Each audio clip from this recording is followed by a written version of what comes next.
I was able to forgive my father, and then I was able to forgive my stepdad. And that was from the heart. That was not just from... And Jerry, that's why you're such a good father to everyone. Thank you. I think we ought to go into a group hug. Yeah, Dad. We love you. We do love you. We do love you.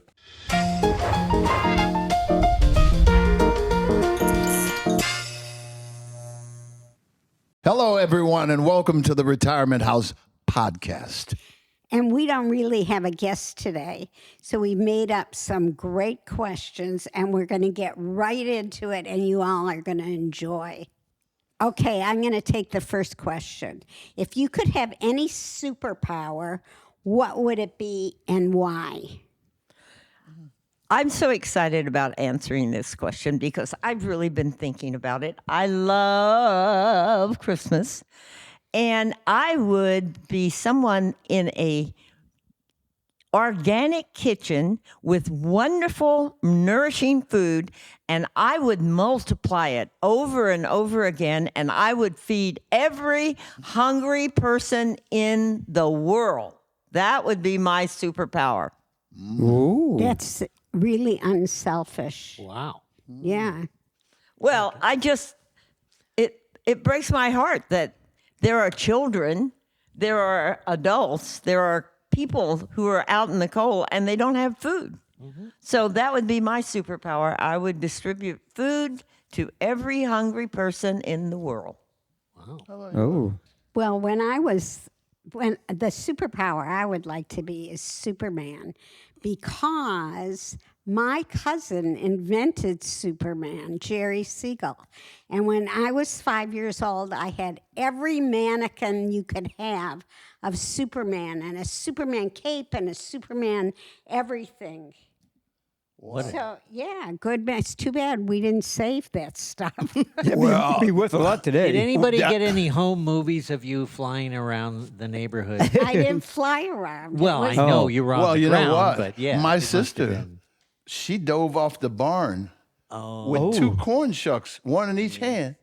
She thought she could fly. Sure. We She in really LA, did. we in LA jumped off the garage roofs. Yeah. The wrong sisters. Did you have Yes. somebody that really thought they could fly? Oh yeah. Yeah. You put your sweater around your neck, tie it, and then jump off the garage. And Yeah. some people landed on the cement and some on the grass. They told me I could not fly, for real. I couldn't believe my sister, man. It was 15 feet high. She dove off, flapping her arms. Okay, let's go on to the next Flapping question. her arms. Well, what I'd like to know is, Eugene, what makes you feel at home? Ooh. Being around family like this, Well, that's because I miss home with relatives and Sure, everything. And this sure. is my family out here, so being around other people and having fun with everyone, and just normal craziness. very good. Very good. So, Bubby, how do you stay so young? It's my attitude. Your attitude? Yeah, that's all it takes is attitude. Attitude. Right. Or lack I thereof. think I'm still 18. Oh, so? That's why I still have a good time. And then I poop out and I go to sleep at 9 o'clock at night. But everything before then, a senior can do anything that a teenager can do. It just has to be earlier in the day. Shit. I was wondering how you were going to cap that one off. Jerry, have you ever met any of your heroes? Haven't you driven a lot of maybe hero types around town? Absolutely. Absolutely. You know who my greatest hero was? The guy that my knees were almost buckling when I was driving him? Who? Like him, I love him. Ted Kennedy. Wow. Yeah. And, he was, when he was running for president, Yeah. he started and he quit with me. He was out of the race. It's like when we were coming back from Orange County one day, he got in the pickup truck that was in the caravan, and I'm driving along in a limo by myself, and I thought to myself, boy, they would take the limo out and get only me. That's right. That's right. Maybe he heard something. I don't know. He was in a pickup truck with his arm out the window, the cap on. And there I am driving this. Anyway, yeah, he was my number one. Yeah. I mean, and working for all the different presidents, I never drove any president directly, but the guy that would be eating with him. Like Armand Hammer and all those people that go to breakfast with the president. But those were my. Well, I drove the president of Canada, Mulroney. I believe that was his name. Yeah, Mulroney. But and I worked on the Pope's. The Pope. He was riding around in a tractor in L.A., but I was on that team. In the Pope Mobile. Yeah, the Pope Mobile. Yeah, I was on that team also. That was fun. But it's just. Yeah, well, Jared, wait a second. You were involved in a shootout one time, weren't you? Well, I wasn't involved in the shootout, but I was driving Suge Knight. And we stopped at a 7-Eleven, of all places. And all of a sudden, I'm sitting in the car, and I hear something. I looked around, and they were running out of the store, and people were shooting at each other. And Suge had always told me, he called me Pops. He said, Pops, if anything go down, take off. I left him. I left him. I drove off spinning. Did you ever see him after that night? Yes. Yes. In fact, I was with Suge the night Biggie got killed. Okay. And we heard the shots. We were like less than a mile away. Oh my gosh. We were down there on Wilshire and Fairfax. And I don't know. We heard them shots. We knew something bad had happened. Yeah. Yeah. So you're around a lot of gunshots. Yeah, God, yeah. I mean, that's coming from my childhood also. Yeah, I just wanted to stay safe. My grandpa was he was a mobster. Uh-huh. Really? Well, not technically, but you know what this dude did? What? My grandpa, back in the 30s, he poisoned some cotton for a white guy. Yeah. White guy didn't pay him.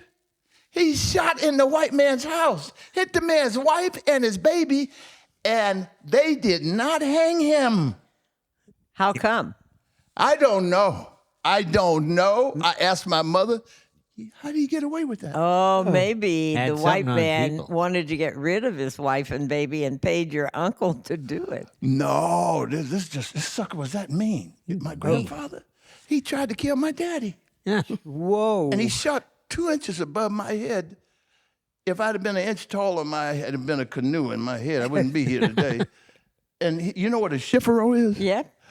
Well, he shot, I wasn't as tall as the chiffero. He shot the shoulders out of my aunt's dresses all the way back, just buckshot holes in them, and it went right over my head. And him and my mother was wrestling to get the shotgun away from him. It's horrible. Wow. Whoa. Family.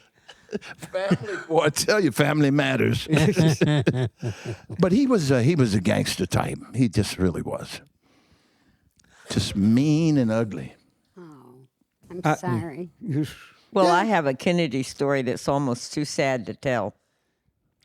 And that was that I actually met John Kennedy. I was a model in New York, and we were the ushers at an event, and his sister, Rose, was someone that had mental challenges, and it was a fundraiser for children with mental challenges. And he walked in with Jacqueline Kennedy, and she went to check her coat, and I was standing in the middle of the ballroom of the Astor.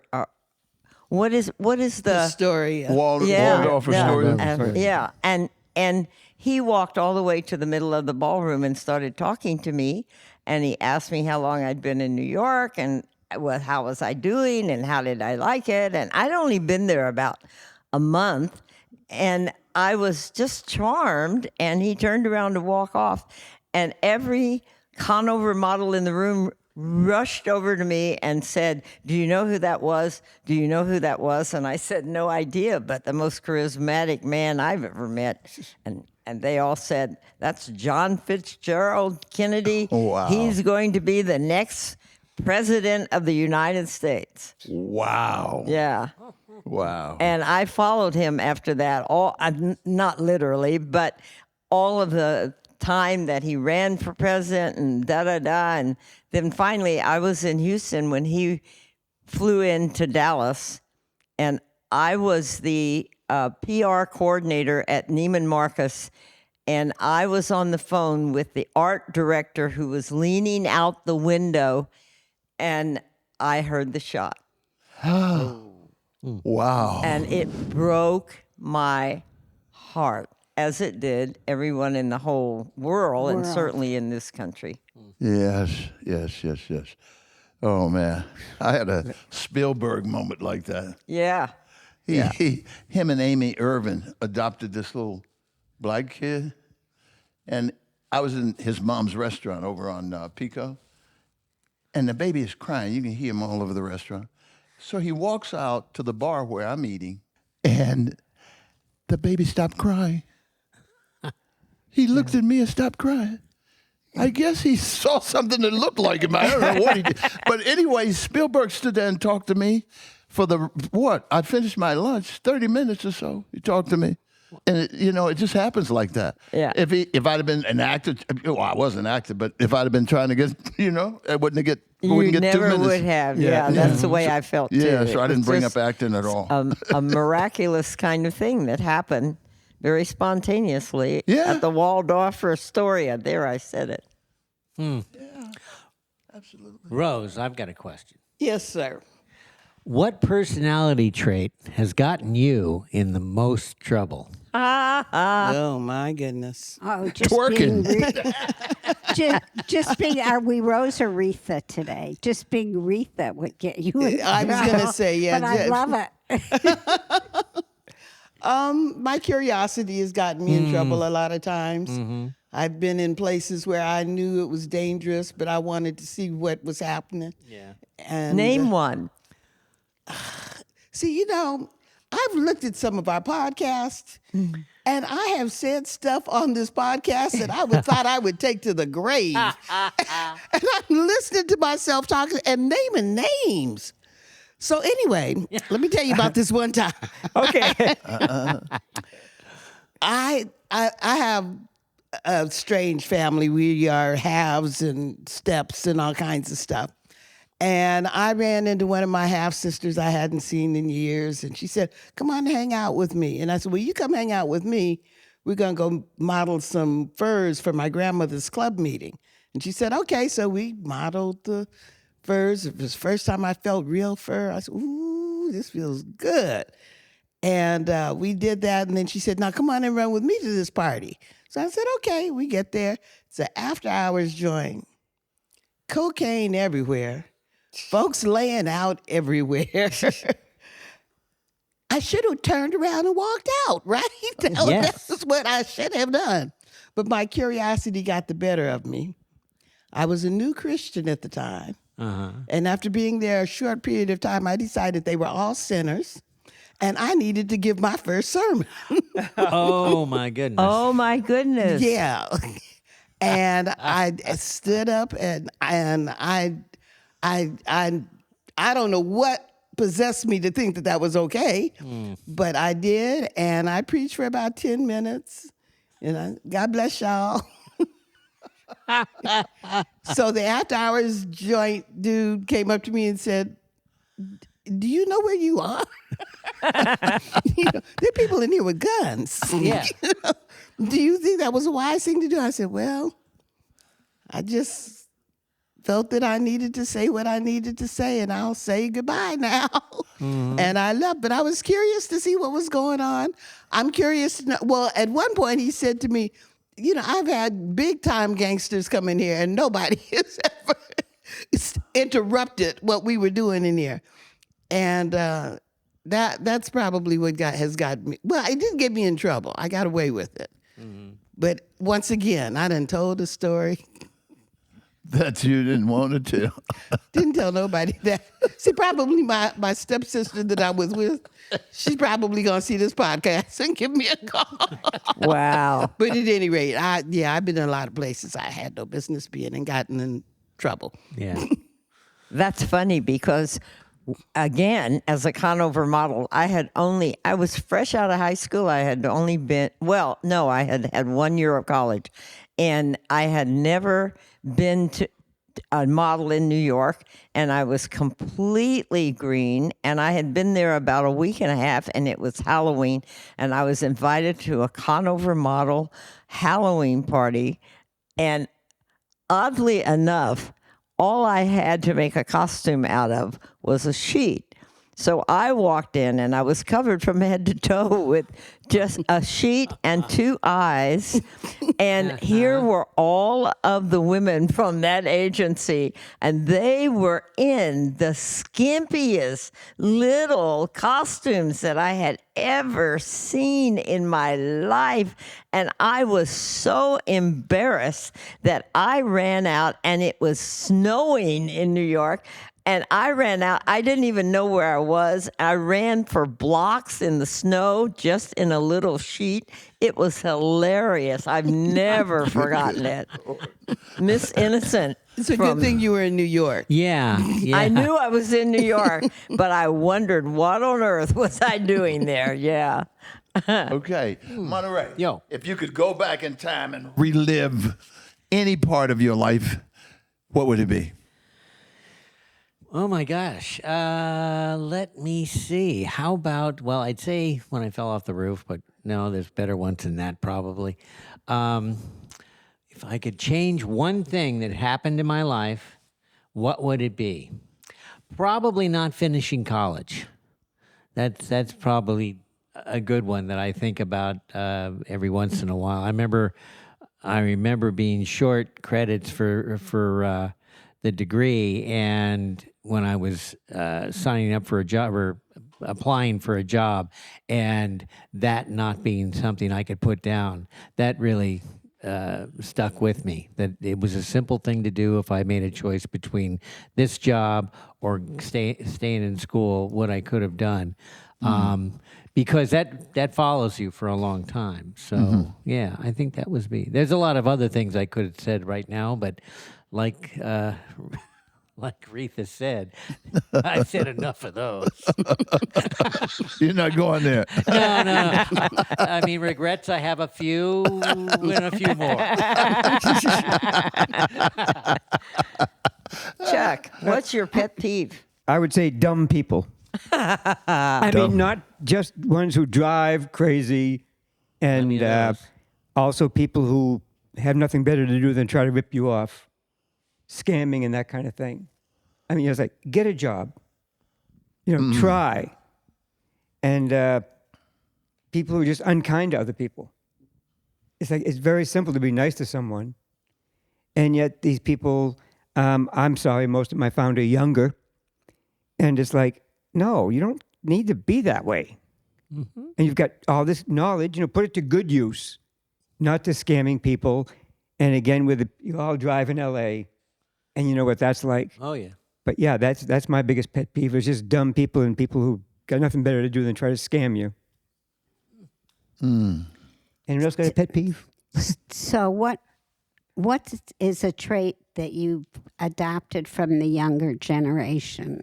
Well, for one thing, being on TikTok. I mean, I never thought in 1,000 years I was going to be on TikTok, until I met this great group of folks and that particular person over there. Yeah. Okay. Checks in the mail. Go on. Yes. I think the younger generation has taught many of us, at least me, to be accepting of people that are different than I am. Oh, okay. Yeah. Because when we were younger, you really didn't have the opportunity not to accept those things. Mm-hmm. Now it's easy to accept somebody that's different. You mean I couldn't come to your house when you were young?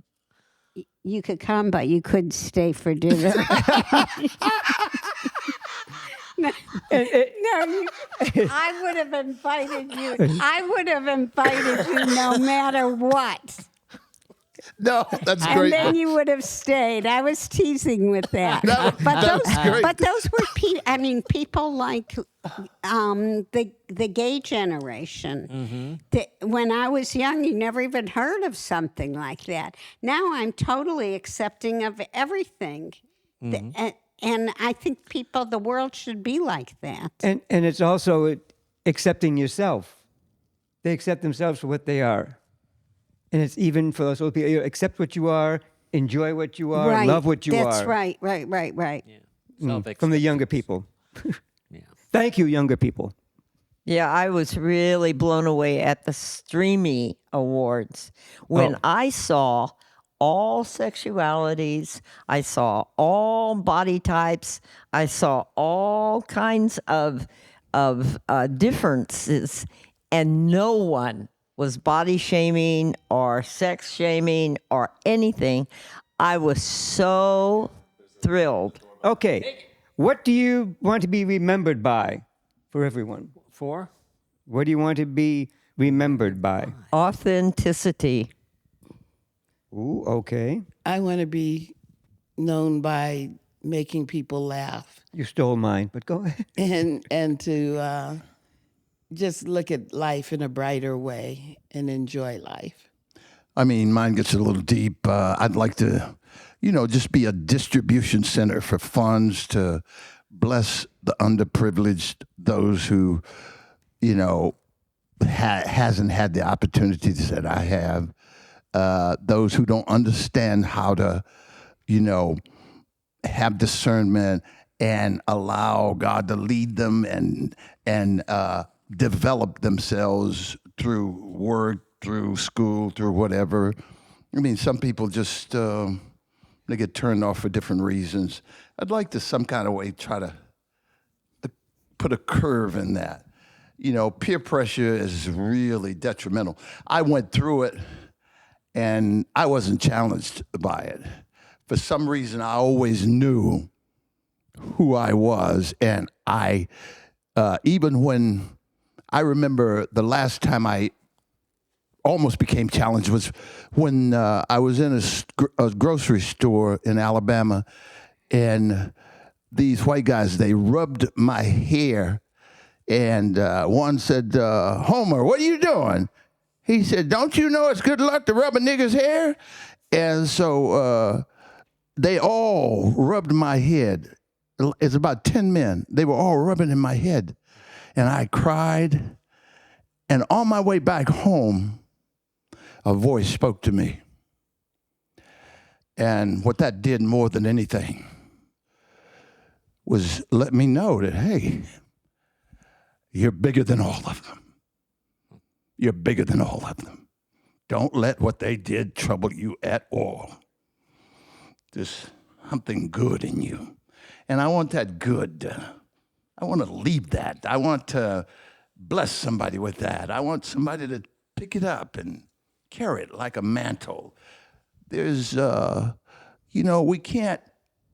we have to really, accept people for what they are, but we can't be accepting of everything. There's right and wrong, no matter what the shoestring philosophers say.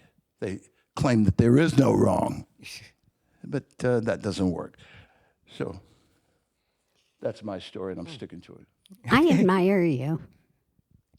Because you always talk about how you started out without things and without learning things. And listen to you. You're an articulate man with high morals, and you've made a lot out of your life. So I admire you. That's the first time I've ever looked deep into your eyes. But no, yeah, okay, I believe you. Very good. I thought you were okay. Yeah. Got to bring you back down to earth. Yes. We're all so different in this 6 people. And we have had to learn some things. I've had to learn some things about how to not give up myself and to fully embrace yours. And that's really been a wonderful thing that has blessed, I think, this entire podcast. And well, this entire show, all of us, because we're not afraid to be who we are, and we all accept each other for who we are. We're still questioning him, but the rest of us all think. No, that's what makes it such a family. It's we can be who we are, feel free, and it's still all the love, and understanding, and helping each other. Yeah, we're lucky to have each Yes. other here. And we're lucky to have the boss we have. And I think what makes Retirement House so funny is the fact that we are all so different. I think that's what makes it funny and makes people love us. Yeah. That we are a very different one another, individuals, and I love that. And they Variety. s- I was going Go to say ahead. variety is the spice of life. Yeah, and I'm always hearing that we all go through the same things a different way, or whatever, however they say that, and we kind of do, No, we don't. We No, we don't. I think what he's trying to say, though, is more that it's not what happens to us, it's how we respond to what Yeah. happens. Yes, Yeah. that's Yeah. true. Okay. But boy, we've had different experiences. well, yeah, the experience is Exactly. different, but the emotions, and all of that that's attached to these different things, like you say, it's that capsulizes it,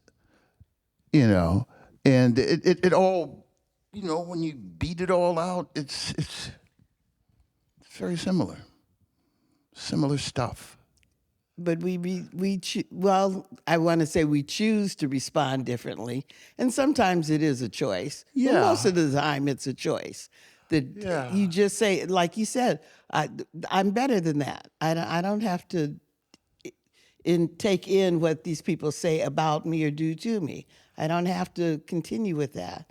And some people will let that follow them through their whole life. They'll Yeah. take it to the grave. Yep. That's the point I wanted to make also, is that if you don't have take to. that personal, you're gone. Well, it'll take over and drive all Yeah. your Oh, decisions. yeah, you're gone if you take it Yeah, personal. because Well, I think everybody. remember Werner Erhard that started the smartest thing he ever said was, "It's none of my business what you think of of me." me." And that is brilliant. It's none of my business what you think of me. I tell people, talk behind my back, because my face does not want to hear Yeah, it. just to say it right to my face. No, I don't want you to say it to my face. Say it behind my back. Because my face, Because I don't need to know. my face don't want to hear it. And my no. face does not want to hear it. I Well, you- like that. You know what? Yeah. I see my wife. She gets so mad at me. She'll come home if I don't go to church with her. She'll come home some hot gossip, right? She'll go, you know what? And then she'll go, you don't want to hear this, do you? I said, no. But you're gonna tell me anyway. We women are like that. Oh God, she tells me anyway. Yeah. This stuff. I said, why do you let that stuff bother you? Who cares? But anyway, Oh. that- I see you waiting to ask something. No, I just happened upon a fun question here that I thought would be fun Shoot. to hear. Okay. Okay, what's a piece of art, and that can be fine art, poetry, novels, theater, television, so on, that deeply resonates with you? And that can go around the table, I think. Go right ahead, Bub. My sister was an artist, and she didn't start painting until she was 50. My grandmother and my grandfather and my mother were also artists. I did not get that quality, but my sister began painting at the age of 50. She passed away 2 years ago. She has paintings in American embassies all over the world. That to me, and I have a little bit of her art, Oh, lucky you. Wow, great. so I'm lucky. Yeah, absolutely. My father was an artist. He painted oil paintings of his parents, and he'd take pictures of scenes around town, Marblehead, and paint those. And it's just the detail. I can't draw stick figures. My younger sister got his talent, but in watching the TV show from our generation, Red Skelton, Ah, yes. let himself be a clown, be silly. That got to me. I said, that's what I want to do. I want to make people laugh. That's my art. Make people laugh and be funny, and that's why I am what I am today. Very good. Because of Red Skelton. Were you talking about a piece of art that had an Anything. effect on us? Yeah. No, Yeah, he's or- talking about or- any kind of A art. Any TV kind of art. show, a piece of fine art, a painting, a sculpture. Yeah. Well, a painting that touches me, and I can't remember the last place I saw it. It was of a soldier saluting the flag. And I guess that resonates with me so deeply because when I was 18, my first year in Vietnam, I was on my way back and I went in a bar in Georgia. And they said, "We don't serve your kind in here." Boy, I tell you, I bet. I mean, really. Yeah. That and the guy, you should see, he looked like Grizzly Adams. And he's called him my kind. Yeah. Yeah. And when I stand and salute the flag, the hair raises on the back of my neck. It's my country, tears of thee. No matter what they said. Yeah. They didn't even want to serve me. I didn't care. I went right on back to Vietnam. Kept doing what I was doing. But that one resonates really deeply with No, me. I hear you. I'm come from a fairly seafaring family, and I have very close ties to the sea. And I went to Washington D.C. for the first time, and I was in the Smithsonian, and they have a picture on the oil painting on the wall that's probably as big as one of these walls, and it's of a square rigger going through very heavy seas. And my grandfather, who had been a seaman since he was 13 from Norway, told me stories of he had been around the Horn 6 times, where the yards were dipping in the water as they went through. And that was extremely moving to me. But right after that, we walked out the door and went across the boulevard, and we saw the Vietnam Memorial. And I lost so many friends growing up. And they were on that wall. And the droves of other people that were there feeling the same thing. It was thick. I mean, the emotion in the air went because you walked down into it and through it, and that was like a spiritual experience. Yeah, it is. It was, the soul was moved. It was, Yes, you know. yes. Thank you. Yeah. Yeah. You know, The Deer Hunter was recently released again. And I remember when it was released the first time, and I actually went to that movie with my mother. And when it was over, we walked out to the parking lot to the car, and I leaned against her car, and I began to sob. You know, there's 2 or 3 times in your life when you cry so hard that you never forget it. And my poor mother kept saying, "What's wrong, Gaylyn? What's wrong? What's wrong, Gaylyn?" It was that movie. It just tore me apart. And I'll never forget walking out there and having my mother be so different. She had just seen the same movie.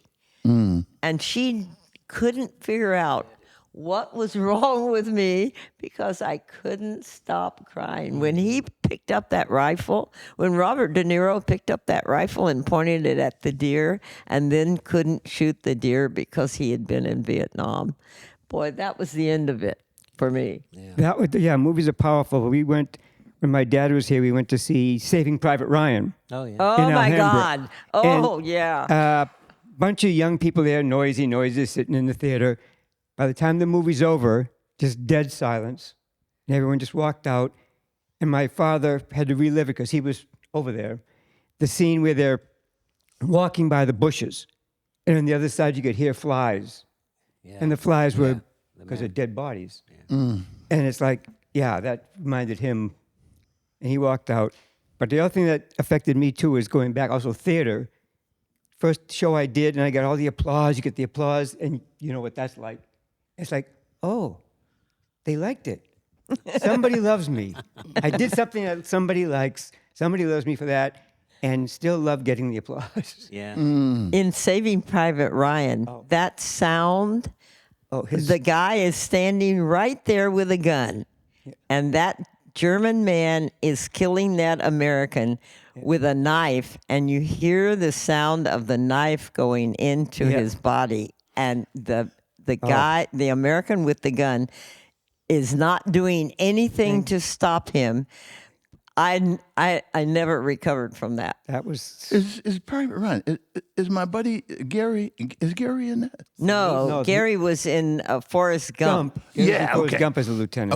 Okay. Saving Private Ryan was No, Tom Saving Hanks. Private Ryan Oh, was that was, Tom Hanks. Yes. Matt Dillon. They Yes. had gone after Matt Dillon. Yes. And they were behind the lines because they had to bring Matt Dillon out. Saving Private Ryan. And Spielberg's attention to detail of, like I Oh, say, my the sound God. of flies, just little things. Oh Yeah. yeah. Didn't really affect Something. you. Okay. So, what's the secret ingredient in your recipe for a happy life? And it just to preface all the answers, in my opinion, each one of us has it. Oh, that's so sweet, Yes. Bubby. That's nice. Thank you.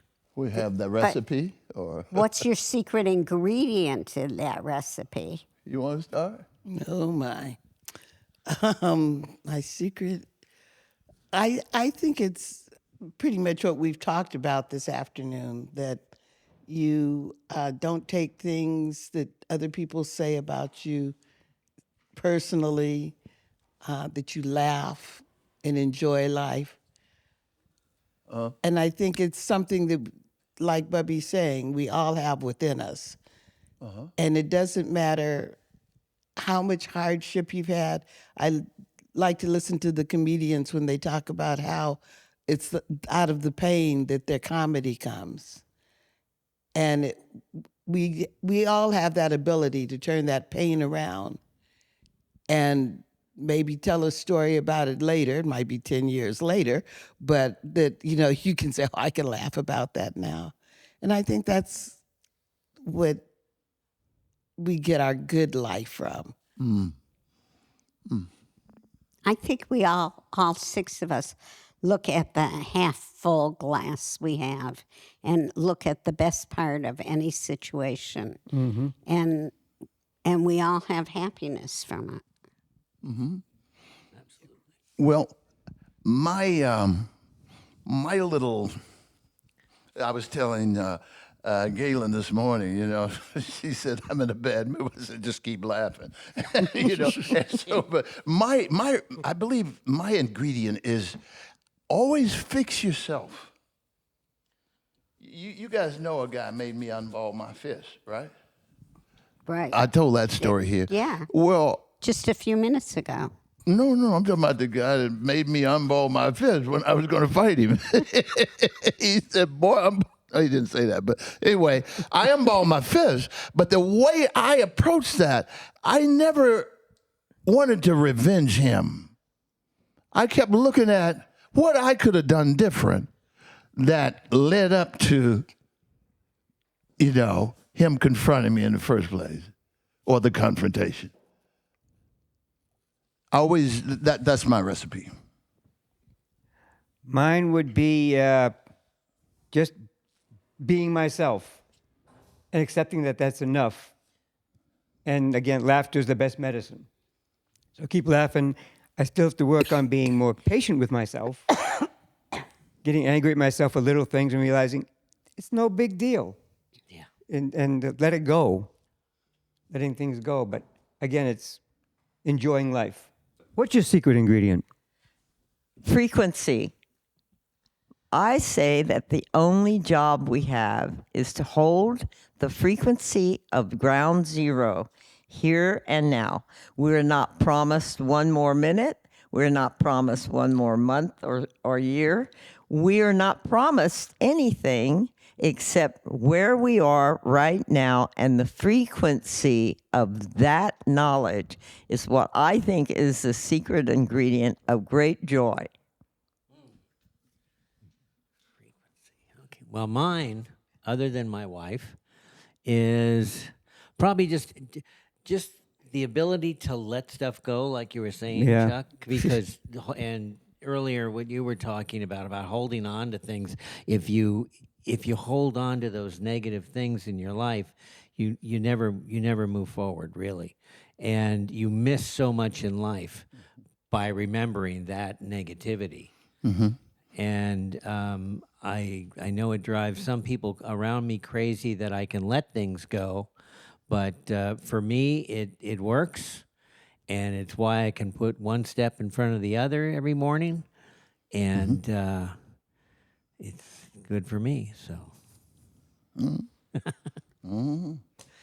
I think a wonderful question is, what do you wish your grandchildren asked you?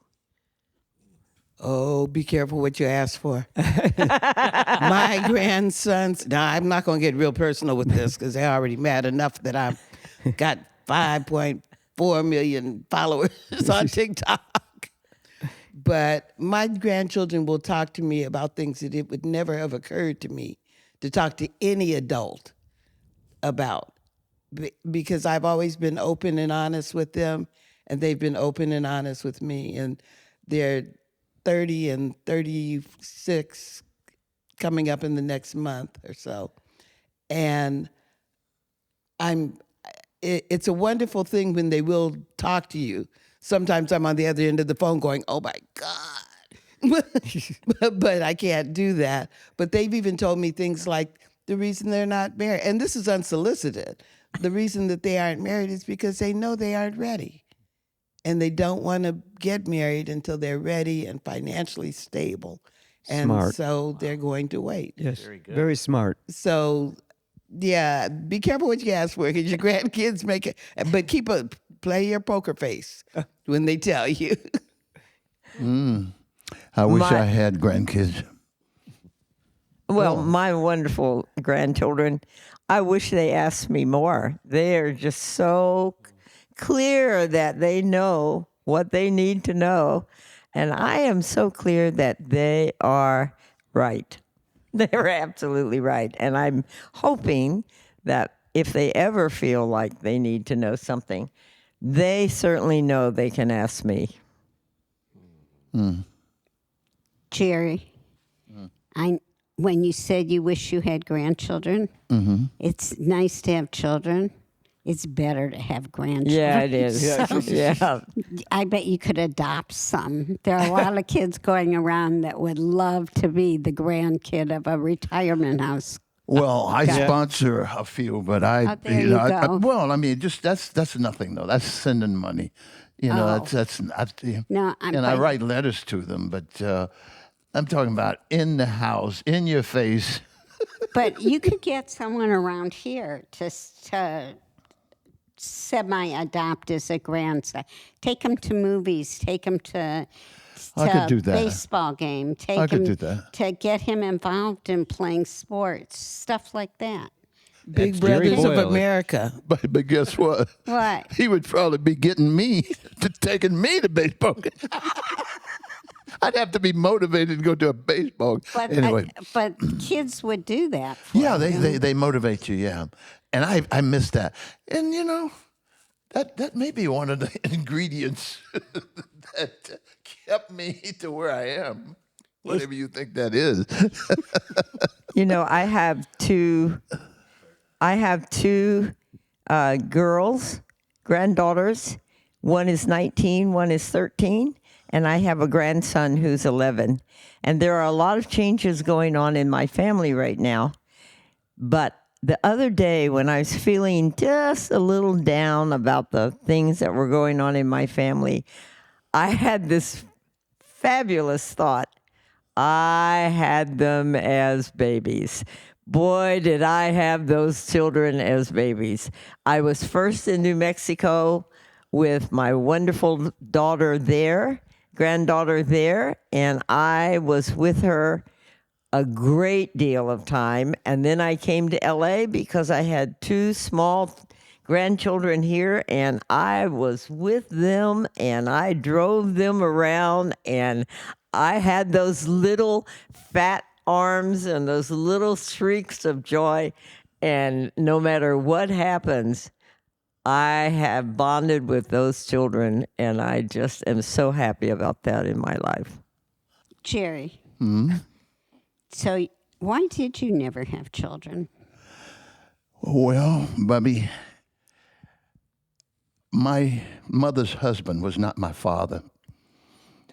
And when I started to look like my biological father, he started to beat me a little bit. And then when I went to my biological father, I ran away at 12. I went to my biological father, and he didn't want me. And I prayed that day, God, if I can never be a father, if I can't be a father, however I phrased it, don't let me make any babies or something. I asked God to not let me make a baby if I couldn't be a father. And I'm 78 years old, and God has not let me make a baby, so I don't guess I can be a father. Your father's missed out on a huge thing because you would have been such a rewarding young man to be their sons. Well, I think I would have if they, It was a bigger loss for them. yeah, because God, you just don't know. I see when I say everybody goes through the same thing different ways. This is kind of what I mean. We all have these kind of moments, but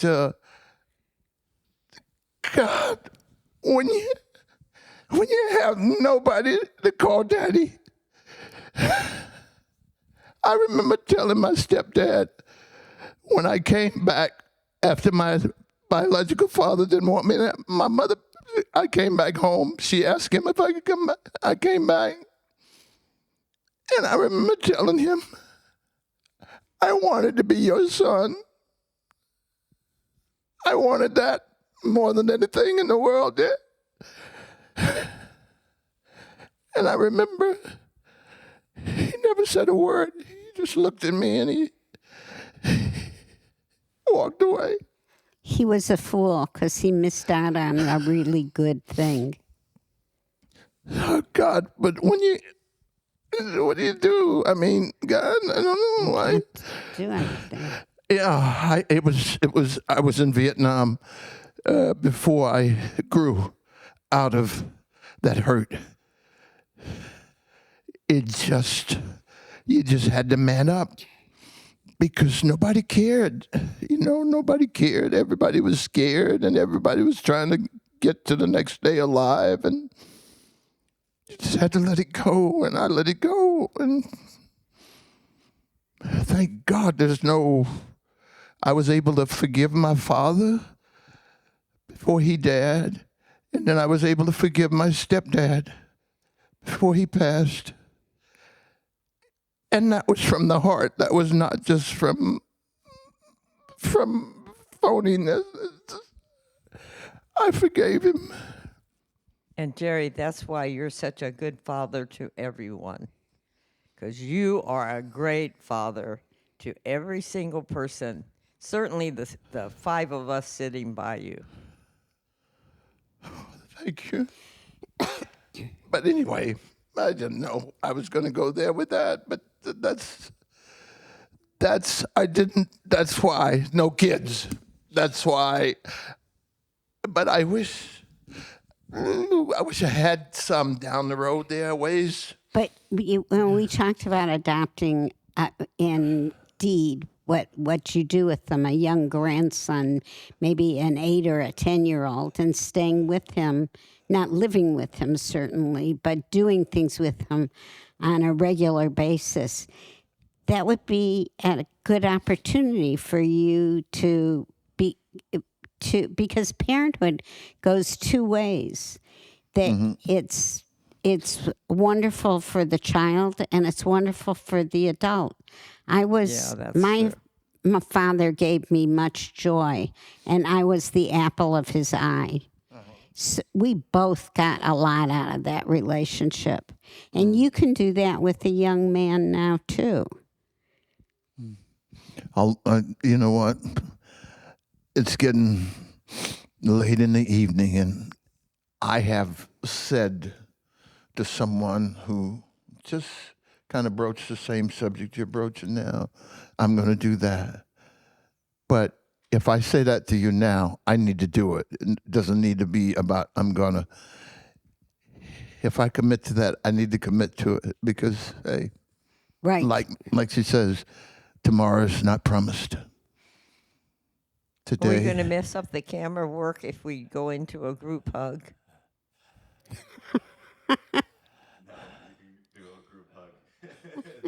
I think we ought to go into a group hug.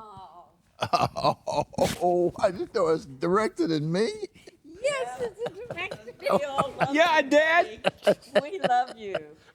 We do love you. We do love you. I love you guys too. Come on. I didn't expect that. Yes, and any kid that you decide to take on would be lucky. Oh, God. Yeah, I'm volunteering. You can pay us later. Don't expect one of those every time. So there's a question on here that says, do you remember the first time you fell in love? Do you remember what? The first time you fell in love. Fell in lust? In love, Oh, not love. lust. Not lust. Just love, not lust, Jerry. Just love. Just love. So to end our session on a high note, you have been known to call me a flirt, and just so you know, my first love, plural, was in the first grade. It was either Brucey Bell or Billy Wedren, and didn't care which one I caught, but I wanted to catch them running around the playground. So I guess this goes way back in my history. What am I going to say about that? That's funny because Bubby, we're more alike than we care to admit, except that I started in kindergarten. All right. Whoa. Billy gosh. Innes. So did I. Yep, I fell in love with Billy Innes, and boy, oh boy. Two Billies? But only I fell in love with You fell in love with? two. I didn't care which one I caught.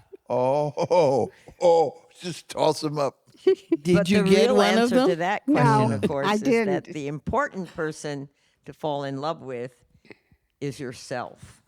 Because Yes. nothing else is going to go right until you really love yourself. But you know what? You guys interest me.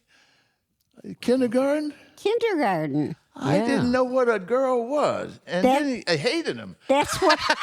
That's why these little boys were running away because They hated you. Help me. they didn't yes. hate me. Bobby, Jimmy, They didn't help hate me. me. They didn't Yeah. hate you, They but just didn't know any didn't better. know, they didn't know anything about no girl. I was my first love. I was graduating from high school. Yeah. Girls are faster than boys. Yeah, you guys. That's what I'm fascinated by. You guys are Yeah, something yeah. else. I was in high school, June Jones, but she came from a rich family, lived over in the next. So I said, I'm not good enough for her, but I'd like to be with her. And what happened? Nothing happened because she's rich guys. On that note, from this wonderful cast of Retirement Home, we'd House. Retirement house.